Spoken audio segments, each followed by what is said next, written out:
lalaking mahirap si Jasmine, ay pinapangarap niya noon pa man ay makapag-asawa siya ng isang mayaman na lalaki. Naging dahilan din yun para mas maging masipag siya. Nak, hindi ka pa papapasok sa bago mong trabaho? Tanong ng kanyang mama na si Pising. Nasa labas ito ng kanyang kwarto. Naghahanda na po ako, ma. Teka lang naman po, tugon niya. Binilisan na lamang niya ang kanyang pagbibihis. Ihahatid ka na lamang ng Kuya Arturo mo, imporma pa nito. Hindi na lang din siya tumugon dahil mas binilisan niya pa ang kanyang pag-aayos. Nang matapos din ay agad na siyang lumabas. Unang araw ko ito, kaya dapat maganda ko, saad ni Jasmine sa kanyang sarili nang nakaharap na niya ang kanyang mama. Kinatitigan naman siya nito na para bang siya talaga ay isang prinsesa. Pero nagulat na lamang si Jasmine na biglang umiyak ang kanyang mama. Ma, bakit naman kayo umiiyak? Nagtataka niyang tanong, kahit naiisip naman ni Jasmine na naging emotional lamang ito. Kung hindi lang kami mahirap ng papa mo, anak, panigurado akong maganda na sana ang trabaho niyo ngayon. Pero dahil hindi kami nakapag-aral, hindi rin ganoon kataas ang aming trabaho. Emosyonal na sambit nito, nagpunas agad ito ng luha. Si Jasmine naman ay hindi naman napigilan ang kanyang sarili na umiyak. Niyakap niya ang mama. Huwag po kayo mag-alala. Kahit ganito lang tayo, ay magsisikap naman po ako. Saad naman niyang may paninigurado sa kanyang boses. Magsasalita na sana ang kanyang mama ay biglang bumisina ang tricycle ng kanyang Kuya Arturo. Jas! Baka matraffic tayo ng husto! Sigaw nito. Ngumiti si Jasmine sa kanyang mama. Uuwi agad ako kapag nakasweldo na, sambit niya. Hinila niya agad ang isang maleta na sira palabas ng bahay. Nagdrama pa kasi si mama eh, biro ni Jasmine. Ganyan naman niya si mama, tugon naman ni Arturo. Ilang oras pa ang lumipas ay narating na ni Jasmine ang Maynila. Nasa harap na siya ngayon ng isang kumpanyang pagtatabahuhan niya. Sinabi naman sa kanya na HR na stay-in sila. Kaya may sarili silang quarters para mabilis lang sila makapagtrabaho agad. Malaki naman na sweldo, kaya kakayanin ko. Kahit maraming lilinisin, bulong niya sa kanya sarili. Agad siyang pumasok at pinagbuksan siya ng gwardya. Bagong empleyado ka ba? Tanong naman agad nito. Tumango siya at ipinakita agad ang kanyang ID. Nag-check lang ang gwardya. Sinabihan din nito ang isa pang gwardya na ito muna ang magbantay kasi sasamahan siya papunta sa quarter nila. Agad-agad na ba ang pagtatrabaho dito? Hindi na niya mapigilan ang magtanong. Wala kang magagawa, kundi ang magsimula ulit. Hindi mo ba binasa ang pinadalang dokumento sa'yo? Tanong naman ito na medyo masungit. Napakunot naman agad ang kanyang noo. Magtanong lang eh. Gusto niya sipain ito sa petan pero kailangan niya magtiis.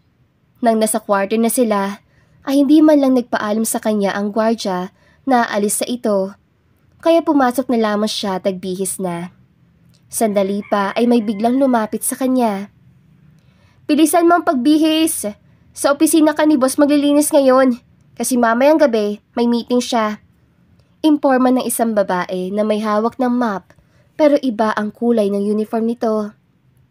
Sige po, mahinaong sagot naman niya. Ganito pala dito, trabaho agad, giit niya sa kanya sarili. Nasa 5th floor ang kanyang opisina. Kumatok ka ng 3 beses. Maghintay ka muna sa sagot ng boss. Huwag pumasok agad. Maging respectful ka sa kanya at ang gawin mo lang doon ay maglinis ka. At saka, huwag kang magnakaw. Imporma nito sa mabilis na boses. Nabasa naman yun ni Jasmine sa isang dokumentong pinadala ng kumpanya. Pero hindi niya nagustuhan ang tunog ng boses ng babae. Para bang minamaliit siya. Noted po lahat. Tanging sagot ni Jasmine. Kahit gusto naman talaga niya sampalin ang babae. Nang matapos din siya magbihis, ay pinuntahan na niya agad ang opisina ng boss nila. Hindi pa niya nakita ang boss niya at excited na siyang makita ito ng personal. "Kaya mo to, Jazz!" Bulong niya sa kanya sarili. Bumuntong hininga si Jasmine. Kinakabahan kasi siya, lalo pa at sa opisina agad ang kanyang lilinisin. Kumatok siya ng 3 beses, katulad noong sinabi ng babae sa quarter. Ilang sandali pa ay biglang may sumagot. "Come in." Isang malalim na boses iyon. Napangiti si Jasmine dahil para ba ngayon lang niya narinig ang ganoong klaseng boses. Naipikit din niya ang kanyang mga mata.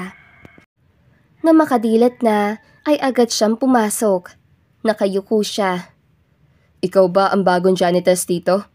Agad na tanong ng boss si Jasmine. Na makatingin na siya dito ay nanlaki ang kanyang mga mata nang makitang nakataples lang ito.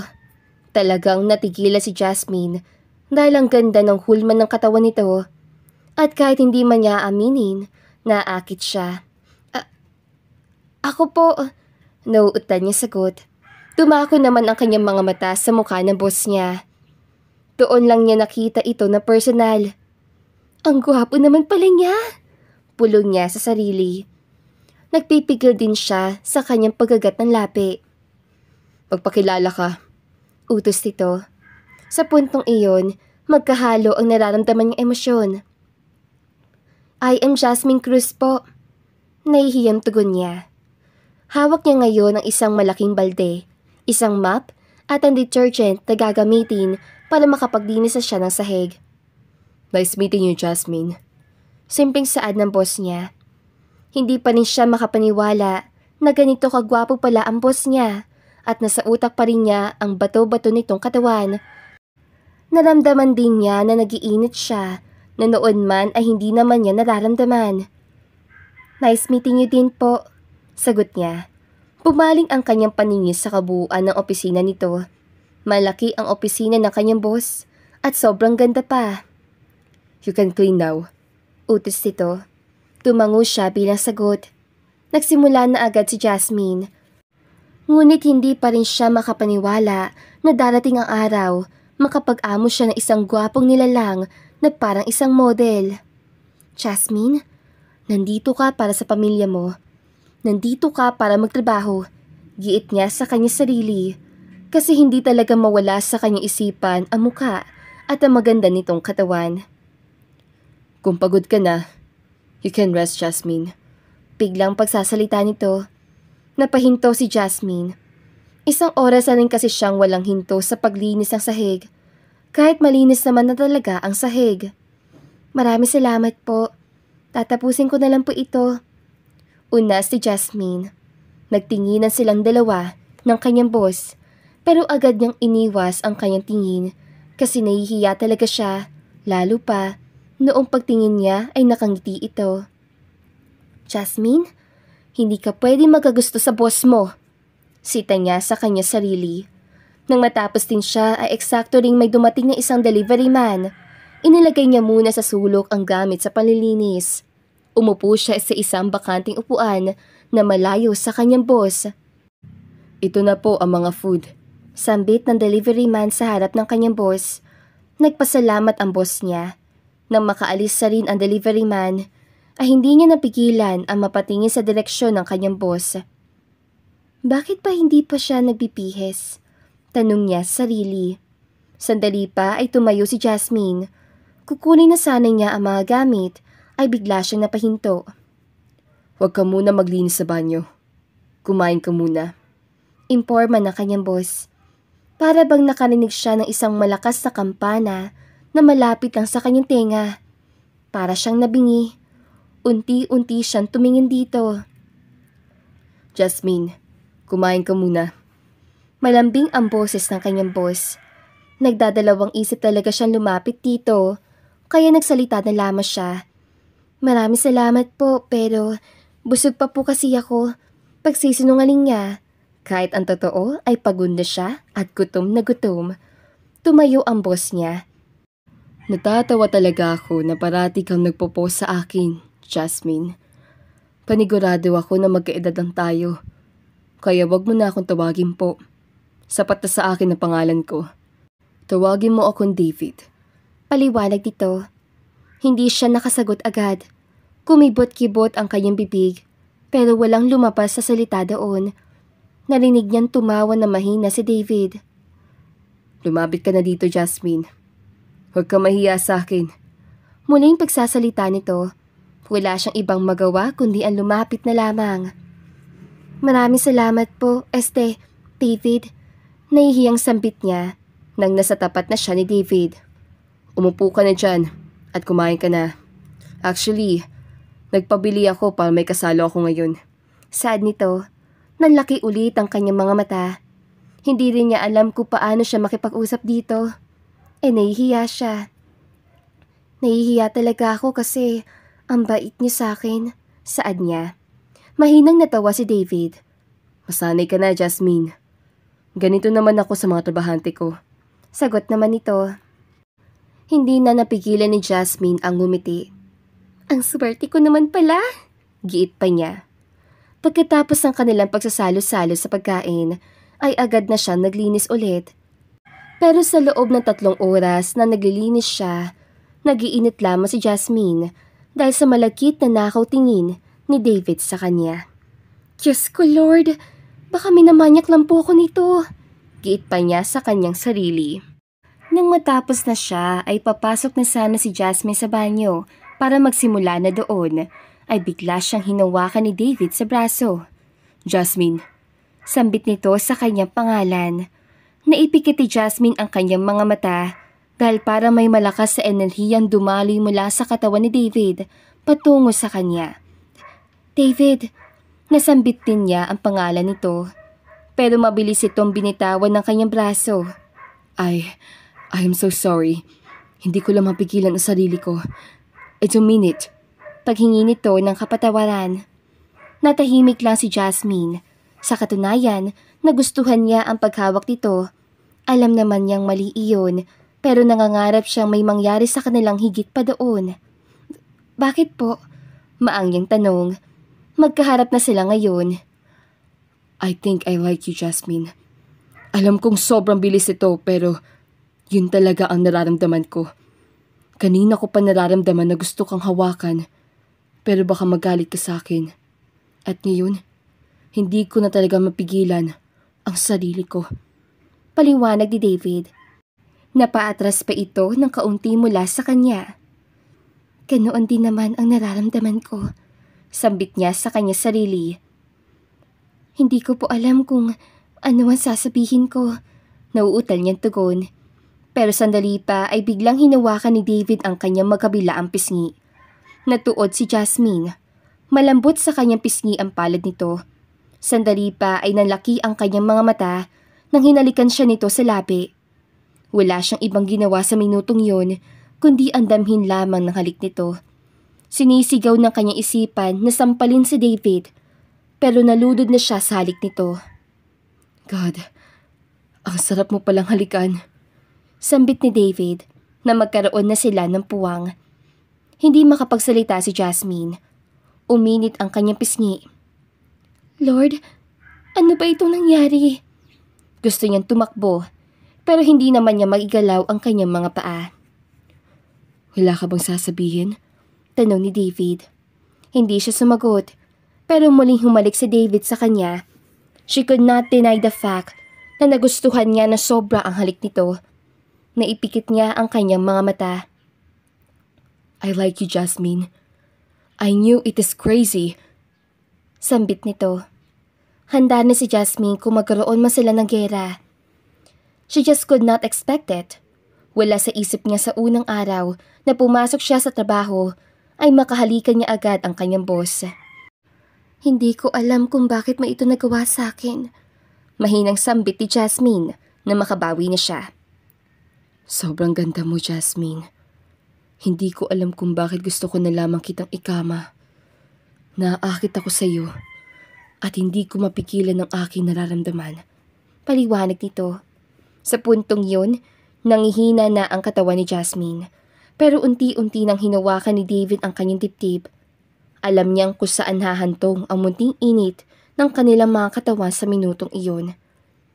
Nagmadaling lumabas sa opisina si Jasmine.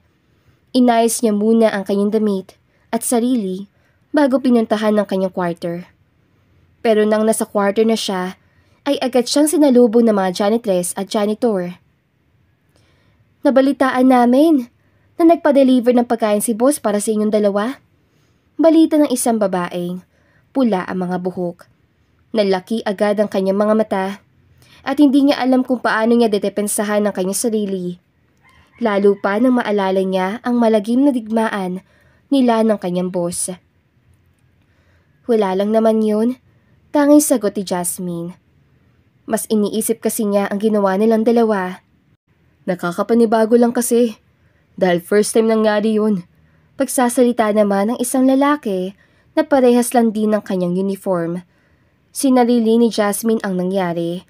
Ayaw niya makipag-usap sa katrabaho niya, baka kung ano pa ang masabi ng mga ito tungkol sa kanya. Huwag yun nalang pansinin yun, depensa naman ni Jasmine. Tumingin sa kanya ang nakapula na buhok. Ako pala si Joy, at siya naman si John. Pakilala nito. Nakipagkamay siya sa mga ito. Alam mo ba na hindi naman talaga mabait yan si boss? At saka marami na yang napagalitan dito, imporma ni Joy. Dahil sa sinabi nito ay naintriga siya. Pero mabait sa akin si David, saad niya sa kanya sarili. At hindi ka ba magtatrabaho ngayon sa opisina niya? Tanong ni John. Maaga niya akong pinalabas sa opisina niya, sagot naman ni Jasmine. Nagngitian sina Joy at John. Imposible naman yan. Hindi makapaniwalang sambit ni John. Ang higpit kayo ni boss. Noon nga ako ang parating naglilinis doon at parating niya ako pinapagalitan. Kahit pagod na ako. Hindi man lang niya ako pinaparest. Reklamo ni Joy. Kaya mas lalong naintriga si Jasmine. Hindi rin siya makapagsalita. Kaya feel ko, may gusto sa'yo si boss. Saad ni John. Tumango naman si Joy. Ngayon lang na-realize si Jasmine na chismosa at chismoso ang mga ito. Kung ikakwento naman niya ang nangyari, ay baka ipagkalat ng mga ito. Magsasalita na sana si Jasmine, ay biglang bumukas ang pintuan. Nandito ba si Jasmine? Tanong ng babaeng iba ang kulay ng uniform, pero tiyak siyang janitress din ito. Agad na tumayo si Jasmine. Nandito po ako, tugon niya. Kinatitigas siya nito mula ulo hanggang paa. Pinapatawag ka ni Sir David, imporma nito. Nagtaka siya kung bakit. Gusto man niyang magtanong ay baka magalit pa ang babae. Inayos lamang niya ang kanyang sarili. Pupunta na ako doon ha, saad nito. Akala niya ay hindi susunod ang babae sa kanya, pero nasa tabi na niya ito na lumakad na siya. Ako pala si Dita. Ako ang head ng mga janitor at janitress dito. Pakilala nito. Huminto siya saglit at nakipagkamay dito.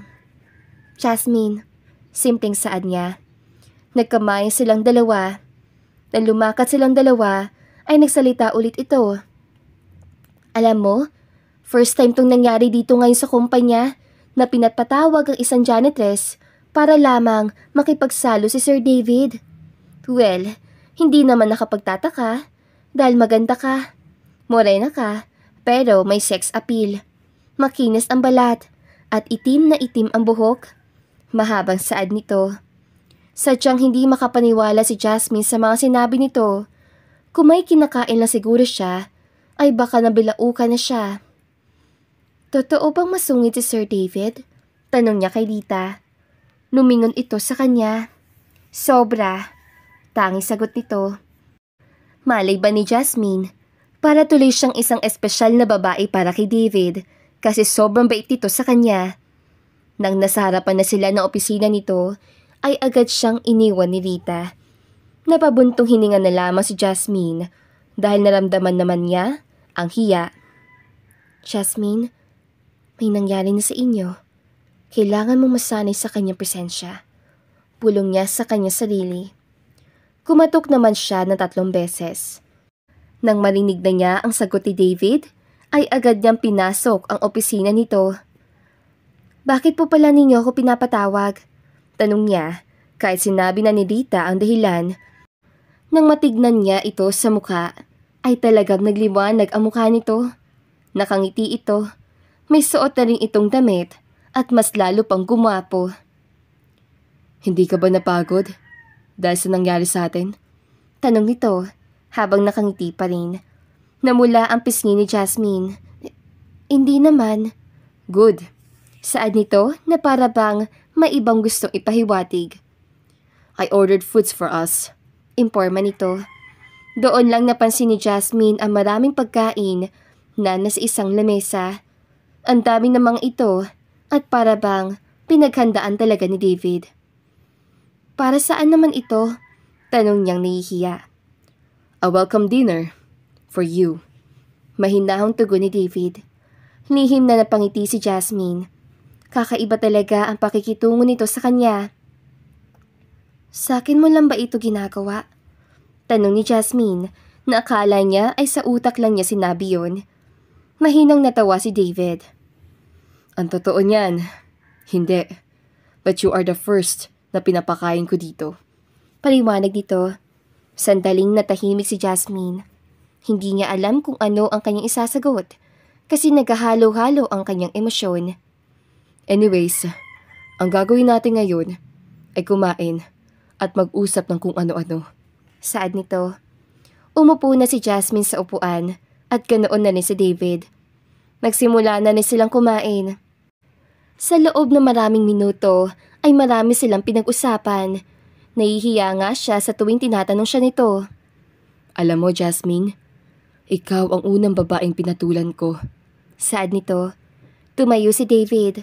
Lumapit ito sa kanya. Malay ba niya sa kanyang sarili? Sa tuwing lumalapit si David sa kanya, ay para siyang nangihina. At kung may gagawin ito sa kanya, ayos lang sa kanya. She wanted him that much. Sa puntong yon, para siyang nalulong sa isang pinagbabawal na gamot. Gusto niyang may mangyari ulit sa kanilang dalawa. David, nasambit na lamang ni Jasmine nang haplusin nito ang kanyang leeg. Nasa likuran na niya ito. I want you, Jasmine. Hindi talaga ako mapalagay. Alam kong para na akong asong nauulos sa'yo. It is very weird. Ang bilis ko lang naakit sa'yo. Bulong ni David. Nakiliti si Jasmine sa paghaplos nito. Nagiinit na rin ang kanyang katawan. David, tangi na sambit ni Jasmine. Sandali pa ang lumipas ay biglang hinalikan ni David ang kanyang leeg.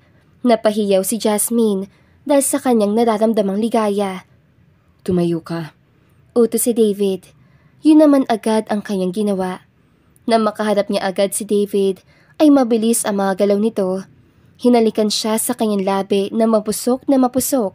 Sa puntong iyon, nalunod ulit si Jasmine sa halik ni David. Walang katumbas ang nakakaakit mong kagandahan, Jasmine. Malambing na sambit nito na magkaroon ng puwang ang kanilang mga lapi. Magsasalita na sana si Jasmine ay hinila na siya ni David. Akala niya sa sofa siya nito dadalhin, pero doon pala sila sa banyo pumasok. Ikaw lamang ang nagpapabago sa akin ng ganito, Jasmine. Saad nito nang nasa loob na sila ng banyo. Alam niya magkakaroon na digma ng kanilang mga katawan, lalo pa na magsimula ng gumapang ang mga kamay ni David papunta sa kanyang kuweba. Ipapasok ko na ulit sa iyong kuweba ang aking matambok na espada. Pulong ni David. Pinatalikod siya nito at pinahawak sa pader. Ilang sandali pa ay naramdaman ni Jasmine ang espada ni David sa kanyang kuweba. Nasasarapan si Jasmine. Kanina ay ibang-iba ang naramdaman niya pero mas lalong tumindi ngayon. David, bakit mo to ginagawa sa akin? Tanong ni Jasmine habang nahihirapang magsalita. Dahil sa ligayang nararamdaman. Tumawa na mahina si David habang walang hinto ito sa pagpasok ng sariling espada. Kanina mo pa yung tinanong sa akin. Sagot naman ito. Naglaro ang mga kamay ni David sa kanyang mga bundok. Sa puntong iyon, wala na siya sa tamang wisyo. Masasanay ka rin sa akin, Jasmine. Muling pagsasalita ni David. Katulad ng kanina, matagal ito bago natapos. Lumipas ang mga araw na nasanay si Jasmine na parating may nangyayari sa kanila. Ibang-iba ang pakikitungo nito sa kanya at napapasin na rin niya ng kanyang mga katrabaho, pero deadma lang siya dahil ang totoo niyan, nagagusto na rin siya kay David. Alam niyang mas lalo lang lumalalim ang kanyang paghanga dito. Ang aga mo naman nagising, sambit ni Joy. Ganito naman ako, Joy, tugon niya. Silang dalawa lamang ni Joy ang gising ng umaga. Sandali pa ay biglang lumipat ng higaan si Joy sa kanya. Jazz, huwag mo mamasamay ng sasabihin ko ha? Saad nito. Napatitig siya kay Joy. Ha? Bakit naman? Taka niyang tanong. Nakita ko kasi kay ni boss. Pumasok siya sa public CR. At doon ka rin pumasok. Kaya pumasok ako. At naririnig ko ang mga hiyaw ninyong dalawa. Imporma nito. Muntik na siyang mabilaukan. Pero natawa na lamang si Jasmine kasi adik na adik si David sa digmaan ng kanilang mga katawan. Kapag nagkataon ay wala itong pinipiling lugar. Joy, huwag mo sabihin sa iba yan ha? Wika niya. Napatakip si Joy ng bibig. Mas lalong nilapit ito ang bibig sa kanya. May namamagitan pa sa inyong dalawa? Namamahang tanong ni Joy. Natatawan tumango si Jasmine. Hindi makapaniwala si Joy sa nalaman nito. Oh God! Ang swerte mo naman! Saad nito sa mahina pa ring boses. Pero natigilan si Jasmine dahil sa sinabi nito. Swerte nga ba ako? Tanong niya sa kanya sarili. Sa ilang araw na lumilipas, mas lumalalim lang kasi ang paghanga niya dito. At alam ni Jasmine na hindi lamang isang simpleng paghanga ang nararamdaman niya. Alam niyang higit pa doon. Hindi naman siguro ako maswerte. Simpleng sagot ni Jasmine. May pumasok sa kanyang isipan. Paano kung ginagamit lang siya ni David para mapasaya nito ang sarili? Paano kung hanggang doon lang ang kaya nitong ibigay sa kanya? Kasi kung gusto siya nito, hindi ganito ang turing ni David. Para itong nahihiyang ipakilala si Jasmine sa mga tao. Ang swerte mo kaya, kasi ikaw pa ang napili ni boss. Ang dami din kasi magagad na babae dyan. Tapos, ikaw ang mas parating niyang gustong makita. Paliwanag naman ito. Hindi magawang magsaya ni Jasmine. Iniisip niyang baka ay hindi totoo ang pinapakita ni David. Bakit ngayon ko lang ito naisip? Kung kailan, ilang linggo nang lumipas. Tanong niyang naiinis sa kanya sarili. O siya, tama na chismis. Putol niya sa pag-uusap nilang dalawa. Tumayo na rin si Jasmine para ihanda na niya ang kanyang sarili para simulan niya ang kanyang trabaho. Nang matapos din, ay pinuntahan niya na ang opisina ni David. Hindi yata maganda ang mood mo ngayon. Tanong ni David nang mapansin nitong hindi niya siya nagsalita nang matapos ang kanilang usapan. Pagod lang ako. Pagsisinungaling niya. Kaso lang, lumapit sa kanya si David. Alam niyang may binabalak na naman itong makipagdigmaan sa kanya. Pero wala talaga si Jasmine sa mood. Huwag mo na ngayon, singhal ni Jasmine. Dahil sa inasal niya, ay nagulat si David. I'm so sorry, sambit nito. Tumayo si Jasmine at muling naglinis. Pero sandali pa ang lumipas, ay hinawakan ni David ang kanyang braso. Huwag na ngayon, sabi eh! Malakas sa sigaw ni Jasmine. Mismong siya ay nagulat sa kanyang inasal. Nahinto siya sa kanyang ginawa. Nalaki din ang mga mata ni David. Galit ka ba sa akin? Nagtatakang tanong ni David. Nakaramdam lang ng inis si Jasmine, kaya hindi na niya napigilan ang kanyang sariling humarap kay David na may lakas ng loob.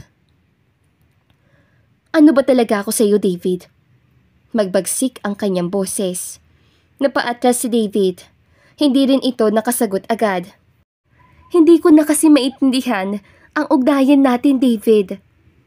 Gusto ko ng kasagutan. Gusto ko maliwanagan. Ayaw ko lang na parati tayo nagsasalo ng ating mga katawan. Ayaw ko na parati ka lang sweet sa akin. Gusto kong malaman kung ano ba talaga ako sa'yo. Mahabang lintanya ni Jasmine. Napatitig lamang si David sa kanya, pero biglang bumuka ang bibig ni David at nagsalita ito. You are special to me, Jasmine. Alam ko nahihirapan ka na, pero sana maintindihan mo ko. Mahal kita, Jasmine.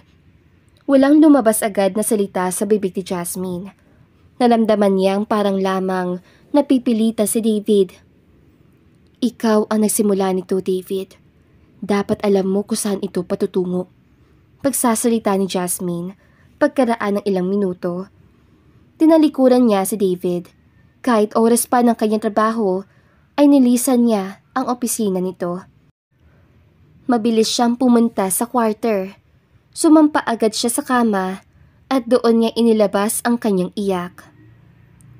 Lumipas ang ilang linggo ay hindi niya pinapansin si David kahit parati itong nag-e-effort para mapansin lang niya.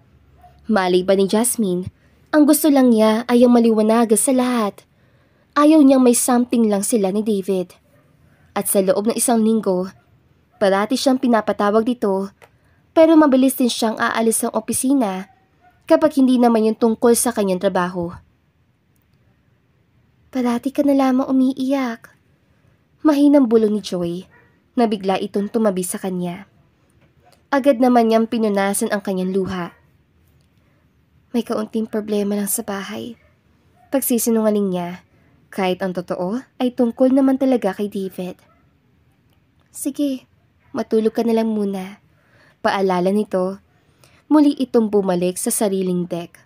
Siya naman ay muling naiyak.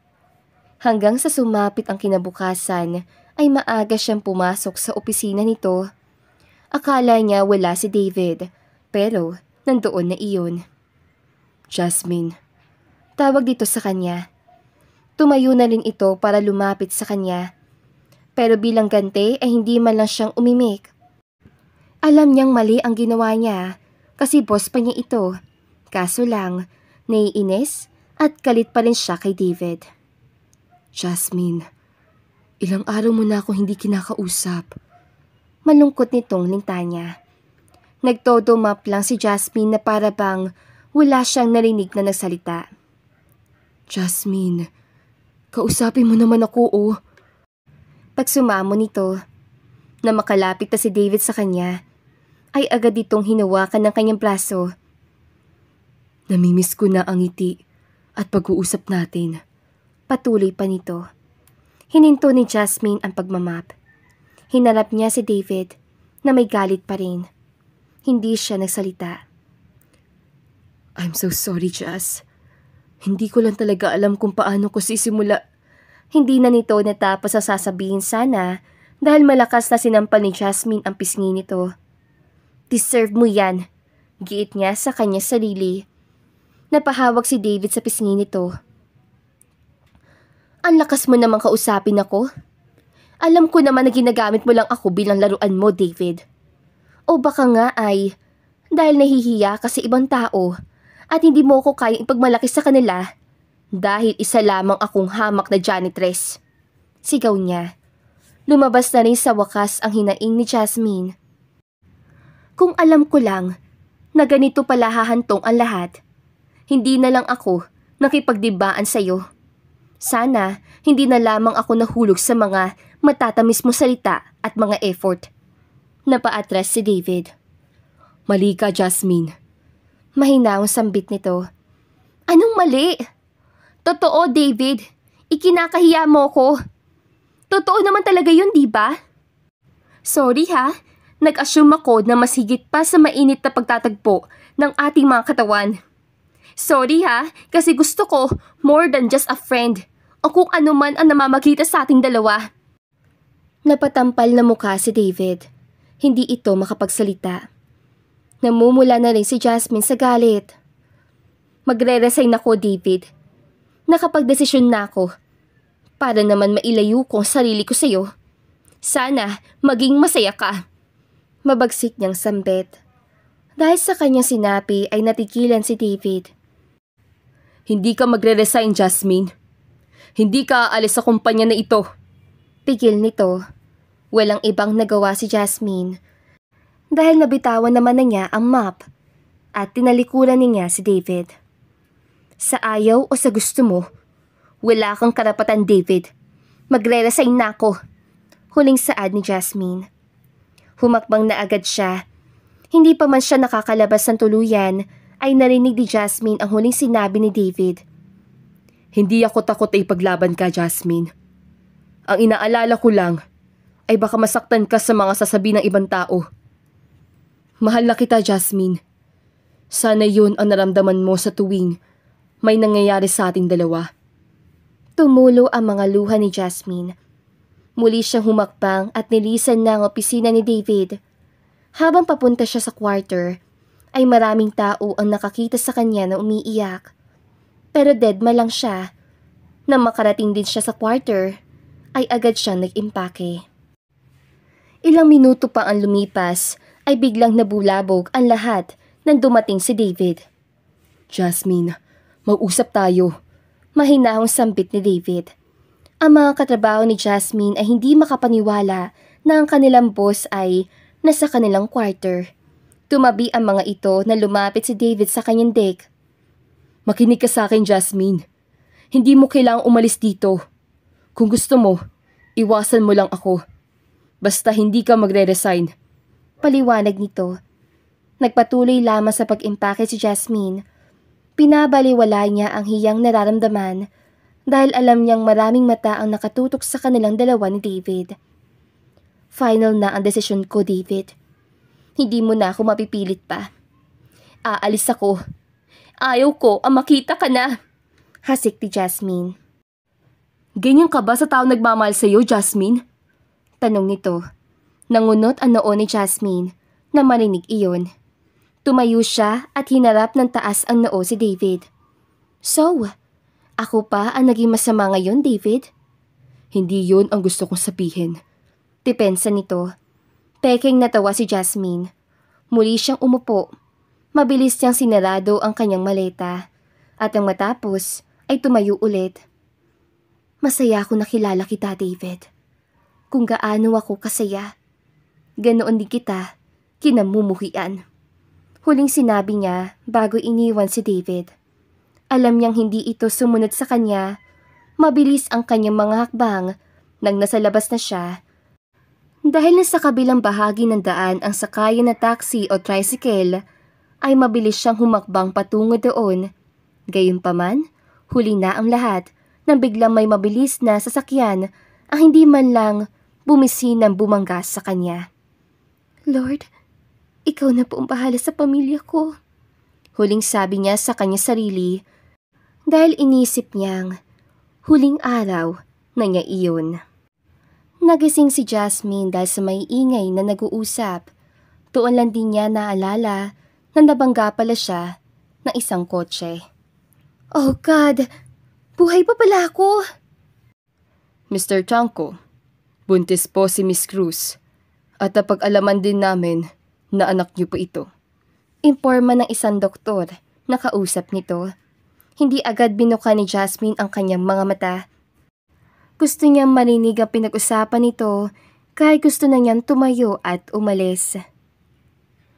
Safe lang po ba ang bata? Nag-aalalang tanong ni David. Fortunately, safe po ang bata.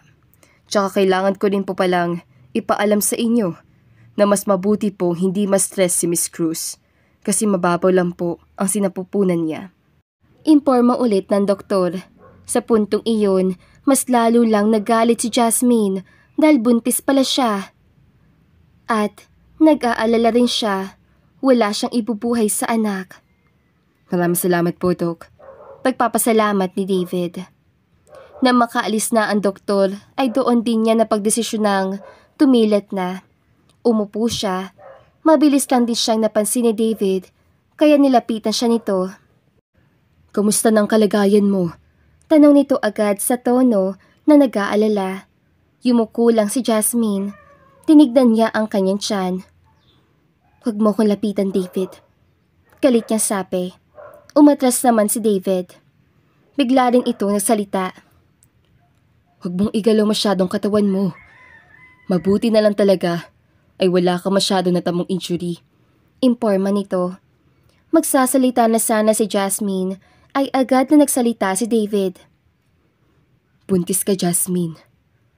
Ako ang ama. Masayang sambit nito. Pero kinatitigan lamang ni Jasmine ang mukha ni David na para bang hindi niya tanggap iyon. Galit siya kay David at hindi siya nito masisisi. Hayaan mo na lang ako, David. Saad niya. Dahil wala naman siyang naramdamang masakit sa kanyang katawan, ay tumayo siya. Binaling ni Jasmine ang paningin sa paligid para makita ang maleta. Huwag kang aalis agad. Hindi ka pa totally healed.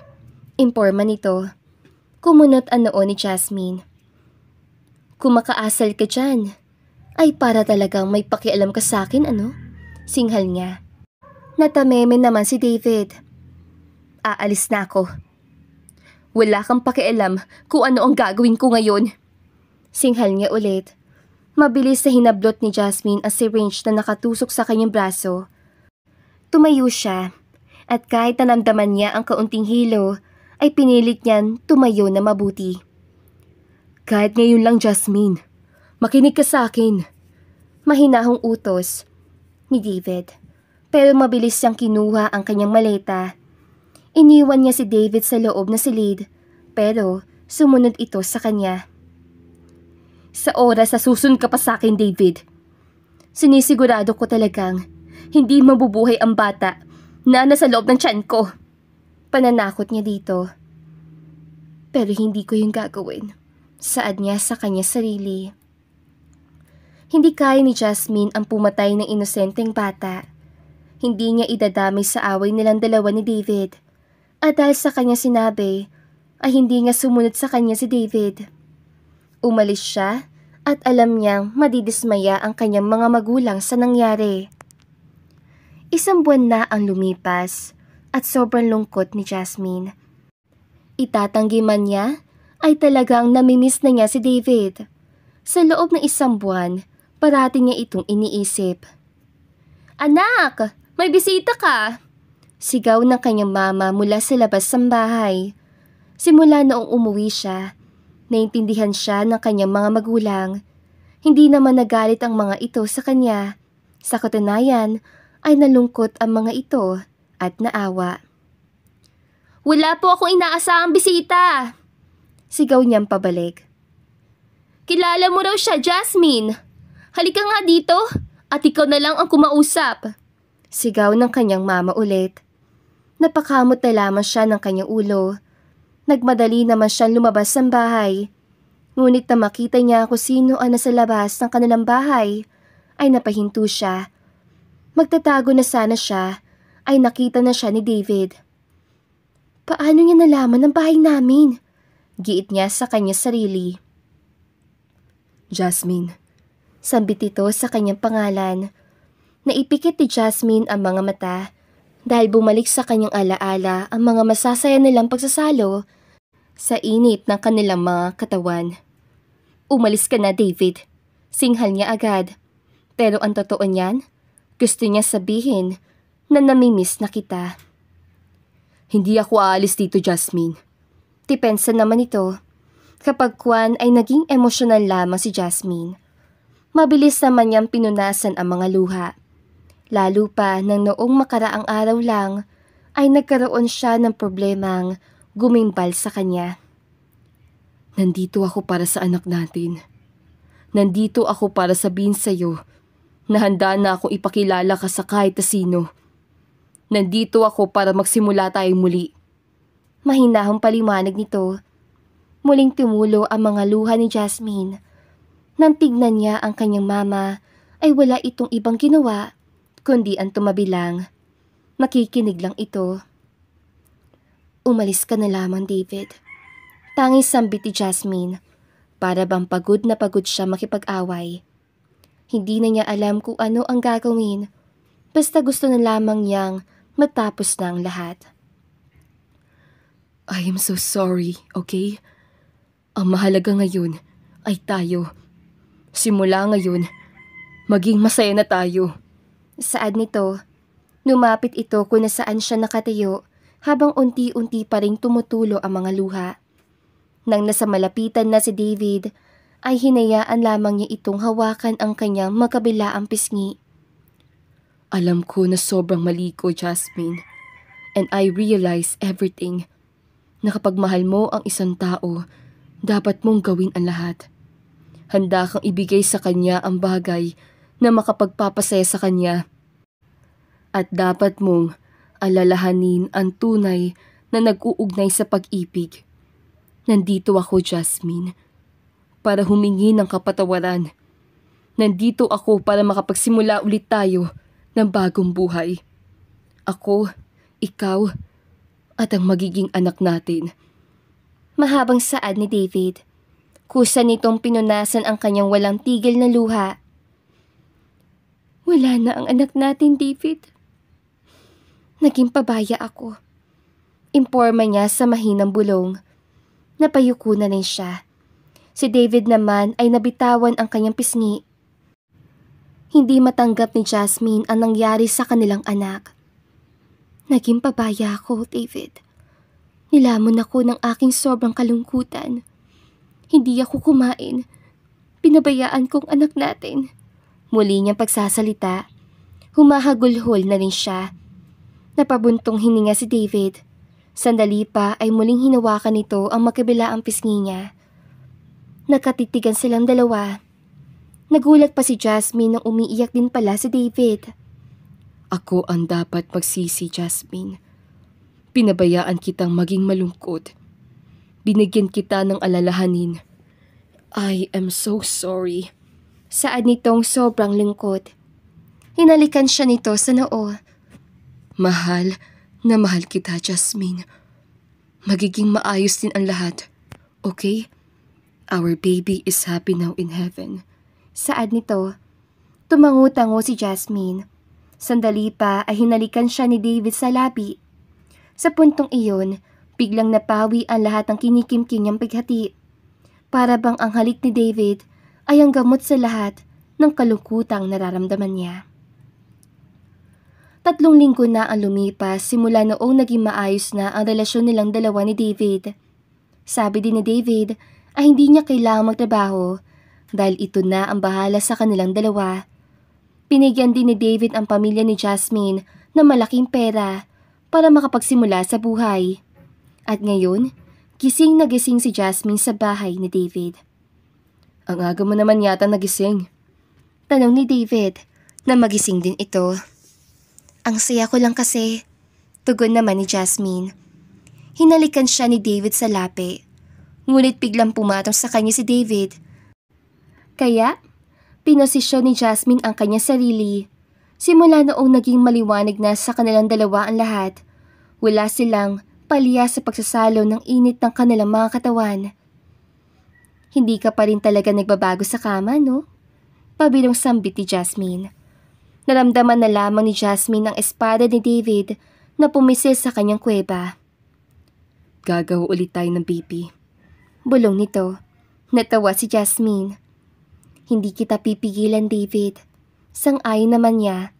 Sandali pa ay pinasok na ni David ang espada nito sa kanyang loob. Walang sawa itong gumalaw. Ilang sandali rin ang lumipas ay naramdaman na lamang ni Jasmine ang may init itong likido sa kanyang loob. Another round. Bulong ni David sa kanya. Hindi naman napagod si Jasmine. Siya itong pumatong kay David. Siya din ang parang dancer na sumasayaw sa ibabaw nito habang humihiyaw silang parehas dahil sa sarap na nararamdaman nila. I really like how you swing your body, sweetheart. Pagsasalita ni David. Hindi nag-aksaya ng lakas ng katawan si Jasmine. Mabilis niyang itinaas at baba ang kanyang katawan habang hinahawakan niya ang dibdib ni David. Ilang minuto rin ang lumipas ay naramdaman niya ulit ang likido ni David. May trabaho ka pa, sweetheart. Imporma ni Jasmine kay David. Natawa si David. Hindi naman ako magtatrabaho ngayon. I want to spend this day for hours. Saad nito sa malambing na boses. Muli siyang hinalikan ni David. Kung yan ang gusto mo, Edi ikaw ang bahala, giit ni Jasmine. Nagtawanan silang dalawa. Ang umagang iyon ay napuno ng maraming pagsasalo nila sa kanika nila mga katawan. Huminto lang sila kapag napapagod, pero makaraan din ng ilang mga minuto ay muli na naman silang sasabak sa digmaan. Lumipas ang ilang buwan ay mas lalong naramdaman ni Jasmine ang tunay na pagmamahal ni David. Wala itong sinayang na effort, parati itong nag-I love you sa kanya. At kahapon lang sana gustong sabihin ni Jasmine ang magandang balita, pero busy si David sa kanilang kumpanya, kaya ngayon nasa kusina sila ay kinatitigan niya si David. Kanina ka pa nakatitig sa akin. Pansin ni David. Ngumisi si Jasmine. May sasabihin sana ako sa'yo. Tugon naman niya. Tinigil ni David ang pagkain nito. Ano? Na-excite na tanong nito. Buntis ako, sweetheart. Balita ni Jasmine.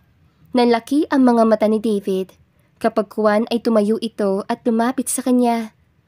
Tumayo na rin si Jasmine. Naghalika silang dalawa. Sobrang saya ko, sweetheart. Sa wakas, magkakaroon na tayo ng baby. Hindi natin sasayangin to. Saad nito, tumango si Jasmine. Masayang masaya silang dalawa. Maraming beses siyang hinalik-halika ni David. Tapusin mo ng pagkain mo, kasi magtatrabaho ka pa. Imporma naman niya. Pabiro namang sumaludo sa kanya si David. Nang matapos din ito, ay agad na itong nagbihis. Hinatid pa ni Jasmine si David sa labas ng kanilang bahay. Mag-ingat ka, bilin niya kay David. Nang nawala na sa kanyang paningin ang kotseng sinakyan nito, ay bigla na lamang naisip ni Jasmine kung kailan siya papakasalan ni David. I will be very happy today.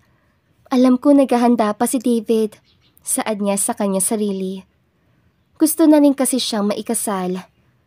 At bago malas siya manganak, ay kasal na silang dalawa ni David. Darating din ang araw na yun, giit ni Jasmine. Bumalik siya sa kusina. Iniligpit niya ang pinakainan nila. Ngunit sandali pa ay bigla niyang binitawan na hindi sinasadya ang platong pinagkainan ni David. Nanginig agad ang kamay ni Jasmine at nakaramdam siya ng kaba. Bigla niya naisip ang mga pamahiin ng mga matatanda. Lord, sana walang nangyaring masama kay David. Pagdarasal ni Jasmine. Kukunin niya sana ang mga bubog ay biglang tumunog ang kanyang cellphone. Mas lalo siyang nakaramdam ng pangamba.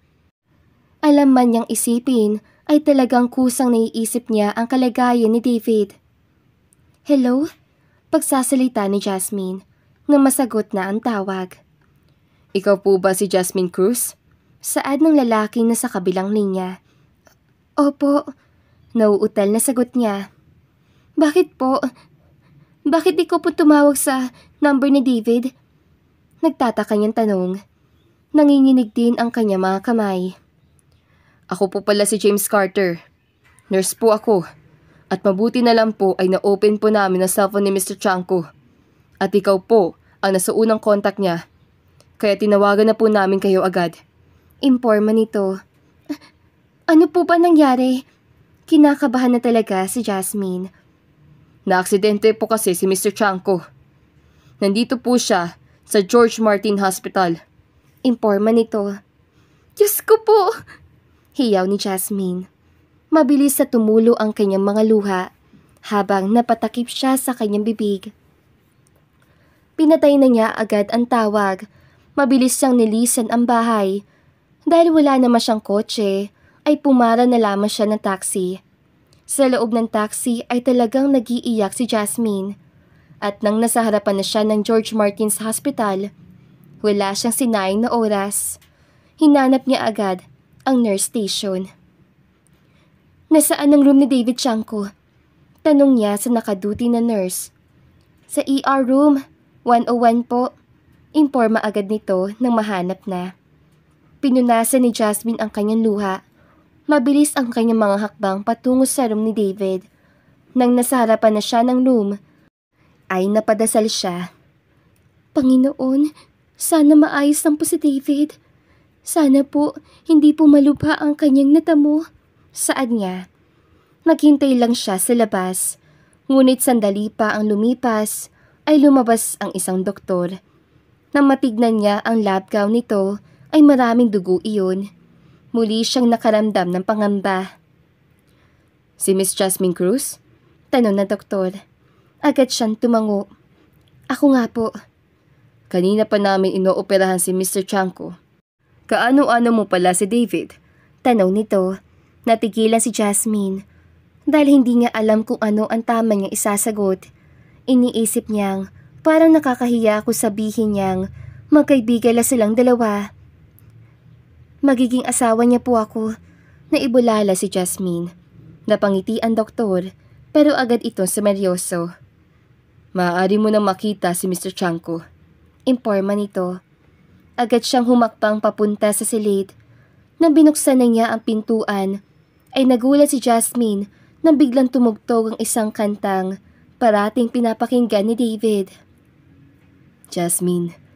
Narinig niyang sambit ni David. Nangunot ang kanyang noo. David? Hindi makapaniwala niyang tanong na makita itong maayos namang nakatayo sa kanyang harapan. Noong pumasok kasi siya, ay madilim ang silid at hindi niya napansin ito sa isang gilid. Akala ko ba na aksidente ka? Nagtataka niyang tanong. Lumapit sa kanya si David. It was just a prank, sweetheart. Saad nito, pero nainis si Jasmine. Hindi yun magandang biro, David. Inis pa rin niyang sabi. Sorry na. Ito lang kasi ang naisipan kong paraan eh. Depensa naman ito. Nagtataka pa rin siya kung para saan ito. Wait lang. Para saan ba ito? Taka niyang tanong ulit. Doon lang muling ngumiti si David. Muling tumunog ang kantang paborito nitong ipatugtog. Sandali pa ay biglang lumod sa kanyang harapan si David. Nanlaki ang kanyang mga mata. Gusto niya magsalita, pero hindi kayang ibuka ni Jasmine ang kanyang bibig. Sweetheart, hindi na ako makapaghintay na maging asawa mo. Panimula nito, inilabas din ni David ang isang mamahaling singsing. Sweetheart, hindi man ako perpektong lalaki, pero kaya kong patunayan sa iyo na worth it ako. Napatunayan ko na pala yun, pero marami pa akong gustong ilahad sa iyo. At bilang bago simula ng ating pamilya, gusto ko na hindi lang tayo nagsasama sa isang bubong. Gusto ko na may pinanghawakan tayo, Jasmine. Will you marry me? Mahabang lintanya nito. Napatakip ng bibig si Jasmine. Buong akala ni Jasmine, isang naaksidenteng lalaki ang madadatnan niya. Pero hindi pala. Magpo-propose pala sa kanya si David. Hindi ko papalampasin ito, David. Oo, I will marry you. Masayang tugon ni Jasmine. Kitang-kita ni Jasmine ang kasiyahan sa mukha ni David. Tumulo ulit ang luha ni Jasmine. Lalo na nang nasa kanyang daliri na ang mamahaling singsing. Thank you, sweetheart. Saad ni David. Tumayo na ito. Walang pasabi ay nagkusang humalik si Jasmine kay David. Kapag kuwan din ay biglang narinig ni Jasmine ang mga palakpakan ng mga taong akala niya ay wala sa loob na silid. Nang matapos ang kanilang halikan, tinignan niya ang kabuuan ng silid. Ma, pa, masayang sambit niya na makita ang mga ito habang umiiyak. Nandoon din ang kanyang mga kapatid. Tumako naman ang kanyang paningin sa mga magulang ni David na umiiyak din habang pumapalakpak. Sobrang saya ko ngayon, sweetheart. Bulong ni David sa kanya. Si Jasmine, hindi niya kayang sukatin ang kasiyahang naramdaman. Sa wakas, maikakasal na siya sa tamang tao. Maikakasal siya sa taong mahal na mahal siya at tanggap na tanggap siya. Wala ka bang gagawin bukod pa dito? Malisyosang tanong ni Jasmine kay David. Ngumiti ito na nakakaloko. Walang pasabi ay hinila siya nito. Iniwan nilang parehas ang kanilang mga magulang at ibang tao na nandoon. Pero alam naman niyang susunod din ang mga iyon.